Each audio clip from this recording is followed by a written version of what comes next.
മന്ത്രി സജി ചെറിയാന് കഷ്ടകാലം വീണ്ടും തുടങ്ങി. 2022 ജൂലൈ മാസം 3-ാം തീയതിയാണ് പത്തനംതിട്ട മല്ലപ്പള്ളിയിൽ അദ്ദേഹം ഭരണഘടനാ വിരുദ്ധമായി പ്രസംഗിച്ചത്.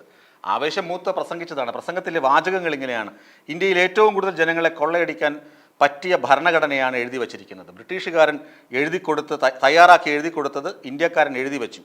ഇത് ഈ രാജ്യത്ത് 75 വർഷമായി നടപ്പാക്കുന്നു. ഇന്ത്യൻ ഭരണഘടനയിൽ മതേതരത്വം, ജനാധിപത്യം, കുന്തം, കൊടച്ചക്രം എന്നിങ്ങനെയൊക്കെ ഉണ്ട്. ഇതായിരുന്നു സജി ചെറിയാൻ്റെ പ്രസംഗം. ഇത് നഗ്നമായ ഭരണഘടനാ ലംഘനമാണ്. അതിന് യാതൊരു തർക്കവുമില്ല. ഭരണഘടനാ സ്ഥാപനങ്ങളുടെ പദവി, അല്ലെങ്കിൽ ഭരണഘടനാ പദവിയിൽ ഇരിക്കുന്ന ആളുകൾ, മന്ത്രിമാരൊക്കെ ഭരണഘടനയെ തള്ളിപ്പറയുക അല്ലെങ്കിൽ ഇങ്ങനെ പരിഹസിച്ച് സംസാരിക്കുക, ഇതൊക്കെ വളരെ വലിയ കുറ്റമാണ്. അതുകൊണ്ട് പല പരാതികൾ ലഭിച്ചു. മജിസ്ട്രേറ്റ് കോടതിയിൽ പല പരാതികൾ ലഭിച്ചിട്ടും പോലീസ് കേസെടുക്കാത്തപ്പോൾ മജിസ്ട്രേറ്റ് കോടതി നേരിട്ട് ഇടപെട്ടാണ് കേസെടുത്ത് അന്വേഷിക്കാൻ പറഞ്ഞത്. അങ്ങനെ ക്രൈംബ്രാഞ്ച് അന്വേഷിച്ചിട്ട് 4 മാസത്തിനുള്ളിൽ റിപ്പോർട്ട് സമർപ്പിക്കുകയും ഇത് കേസ് എഴുതി തള്ളേണ്ടതാണെന്ന് വാദിക്കുകയും ചെയ്തു. ഇതാണ് കേസിൻ്റെ ഒരു പശ്ചാത്തലം. അന്ന് ധാർമ്മികതയുടെ പേര് പറഞ്ഞ് സജി ചെറിയാൻ രാജിവെച്ച് ഒഴിഞ്ഞു. പിന്നീട് കോടതി തന്നെ പറഞ്ഞു ഇതിനകത്ത് കഴമ്പില്ല. പോലീസ് റിപ്പോർട്ട് അംഗീകരിച്ചുകൊണ്ട് കോടതി പറഞ്ഞു ഇതിൽ കഴമ്പില്ല, ഇതിനകത്തുള്ള മൊഴികളിലൊക്കെ അദ്ദേഹം ഭരണഘടനയെ തള്ളി പറഞ്ഞിട്ടില്ല അല്ലെങ്കിൽ വിമർശിച്ചിട്ടുണ്ടെങ്കിൽ പോലും അത് പരിഹസിക്കുകയോ അല്ലെങ്കിൽ ഭരണഘടനയെ ആക്ഷേപിക്കുകയോ ചെയ്തിട്ടില്ല എന്ന തരത്തിൽ കോടതി നിരീക്ഷിക്കുകയും അദ്ദേഹത്തെ ആ കേസ് എഴുതി തള്ളുകയും ചെയ്തു. അങ്ങനെയാണ് സജി ചെറിയാൻ വീണ്ടും മന്ത്രിപദത്തിൽ വരുന്നത്. പക്ഷേ കഴിഞ്ഞ ദിവസം ഹൈക്കോടതി ആ പോലീസ് റിപ്പോർട്ട് എടുത്ത് ദൂരെ കളഞ്ഞു, ചവറ്റോട്ടെ കളഞ്ഞു. കാരണം അതിനകത്തുള്ള 39 സാക്ഷികൾ പാർട്ടിക്കാരൊക്കെ സജി ചെറിയാന് എതിരായിട്ട് മൊഴി കൊടുക്കില്ലല്ലോ. അതുമാത്രമല്ല, അന്ന് മീഡിയയിൽ ഉണ്ടായിരുന്ന ആളുകൾ, അന്ന് മാധ്യമപ്രവർത്തകർ, അവിടെ റിപ്പോർട്ട് ചെയ്ത മാധ്യമപ്രവർത്തകരുടെ മൊഴി എടുത്തിട്ടില്ല. മാധ്യമപ്രവർത്തകർ നിഷ്പക്ഷരാണല്ലോ. പിന്നെ വീഡിയോ തെളിവ്, CPM-ൻ്റെ പാർട്ടി പേജിൽ പോലും, FB പേജിൽ പോലും അന്ന് പ്രസംഗത്തിൻ്റെ വീഡിയോ ക്ലിപ്പ് ഉണ്ടായിരുന്നു. പിന്നീട് കേസും വിവാദമൊക്കെ ആയപ്പോഴാണ് അത് ഡിലീറ്റ് ചെയ്തത്. ആ പ്രസംഗത്തിൻ്റെ വീഡിയോ ക്ലിപ്പ് സമർപ്പിച്ചില്ല. ഇതൊക്കെയാണ് കാരണം. ഈ പ്രസംഗമൊക്കെ ടെലിവിഷനിലൂടെ ലക്ഷോപലക്ഷം ആളുകൾ കേട്ടതും കണ്ടതുമാണ്.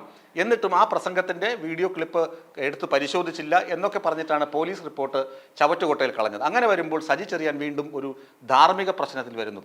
CPM പറയുന്നത്, അല്ലെങ്കിൽ മന്ത്രി പറയുന്നത്, ഞാൻ രാജിവെക്കില്ല എന്നാണ്. അന്ന് ധാർമ്മികതയുടെ പേരിൽ രാജിവെച്ചു, ഇന്നിപ്പോൾ രാജിവെക്കാൻ സൗകര്യമില്ല എന്ന തരത്തിലാണ് സജി ചെറിയാൻ്റെ വാക്കുകൾ.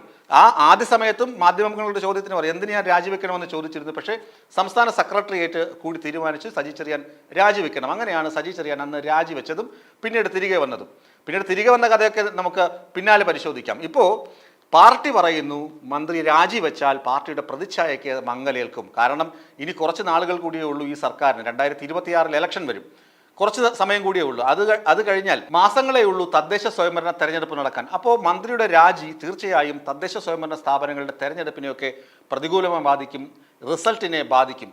പോരാത്തതിന് കോൺഗ്രസ് ഇങ്ങനെ ആളുകളെ ചാക്കിട്ട് പിടിച്ച് 70% തദ്ദേശ സ്വയംഭരണ സ്ഥാപനങ്ങളിലും അധികാരം പിടിക്കണമെന്ന് ആർത്തി പൂണ്ട് പ്രവർത്തിക്കുമ്പോൾ CPM ഇങ്ങനെ ഒരു അബദ്ധം കാണിച്ചാൽ, മന്ത്രി വീണ്ടും രാജിവെച്ചാൽ, ഒരേ മന്ത്രിസഭയിൽ തന്നെ പല ആളുകൾ അല്ലെങ്കിൽ ഒരാൾ തന്നെ പലതവണ രാജിവെച്ച് മാറുന്ന രീതിയൊക്കെ വന്നു കഴിഞ്ഞാൽ അത് പാർട്ടിയുടെ പ്രതിച്ഛായയ്ക്ക് മങ്ങലേൽപ്പിക്കുമെന്നൊരു നിലപാടിലാണ് CPM ഇപ്പോൾ ഉള്ളത്. അതുതന്നെയാണ് കഴിഞ്ഞ ദിവസം പാർട്ടി സെക്രട്ടറി MV ഗോവിന്ദൻ പറഞ്ഞതും. അദ്ദേഹം പറഞ്ഞത് ഇതാണ്: പഠിച്ച ശേഷം തീരുമാനം എന്നാണ് പറഞ്ഞത്.